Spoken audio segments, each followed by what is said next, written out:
Hi! In front of me is Samsung Galaxy F14 and today I would like to show you how you can change default apps on this device.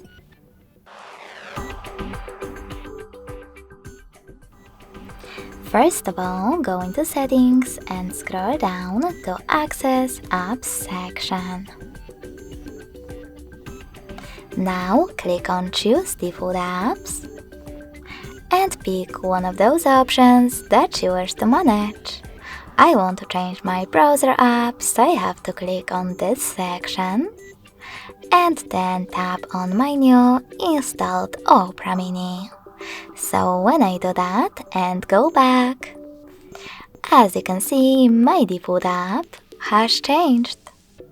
Thanks so much for watching. If you enjoyed this video, smash that like button, comment and subscribe.